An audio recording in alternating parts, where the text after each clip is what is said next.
Okay, so the floor plans are important because that gives the investor or the buyer, depending on who they are, what kind of investor they are, an overall look of what the different layouts look like.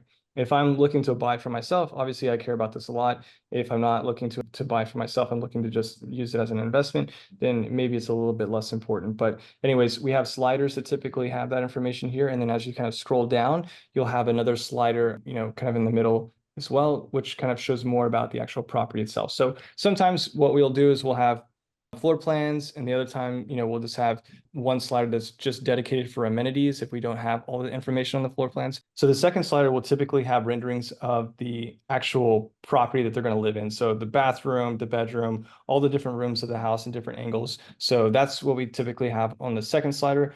Doesn't really matter if you could put it the first or you could put it the second.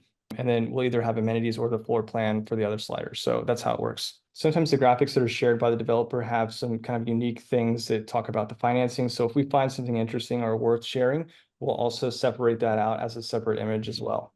So oftentimes what we'll do is we'll put in information that lets them know proximity. So how far away they are from schools, from any type of attractions or other things that might be of interest to the investor or buyer. So we'll put that in there as well.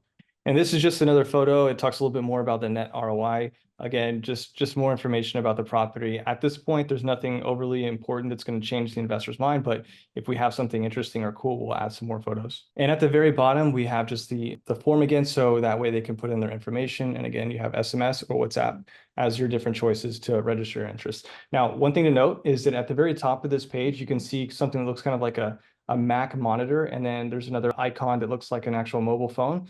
If you click on these different modes, it'll show you what it actually looks like on mobile or desktop. So on mobile, this is the most important because if you're going to be advertising on Facebook and Instagram, likely the person's going to be on their mobile phone whenever they see these advertisements.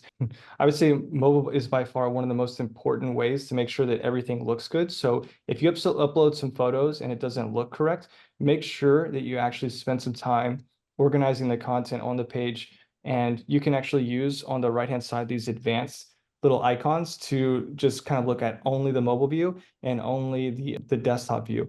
And this visibility will actually hide certain fields, certain boxes from from the mobile view or from the desktop view. So, if you want to optimize things more for mobile, then you would just turn on the mobile icon and then you would just add content and make sure that you size it correctly just for mobile. And if you want to do the same thing for desktop, you would do vice versa that. So this is how it works.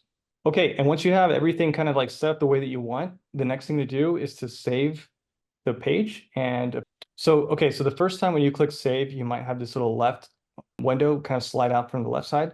This actually is the SEO metadata. This is kind of for SEO purposes. Whenever people like Google the property, this is what they would see as kind of like a preview. It is important. I would fill out this information with as much knowledge that you have about the property because it will set yourself apart from everyone else. So social images, using keywords, all this stuff, it's very SEO lingo stuff, but it's also kind of pre-populated there for you. Just make sure to swap out the name with the actual property name that you're going to be advertising. Don't leave everything as it is because you'll be basically using SEO from a separate property on your property, which is not what you want. So just make sure it all lines up, replace that content with something as appealing or interesting as what we already have there, and that'll be great for your SEO. To hide this window, you just click on the SEO icon at the top. There's, again, a lot of icons. We could probably spend a full day going over all of these things, but we're just trying to get you up and running as fast as possible. So this is just the bare bones minimal. If you have any other further questions, feel free to reach out to us. We'll be more than happy to help you out.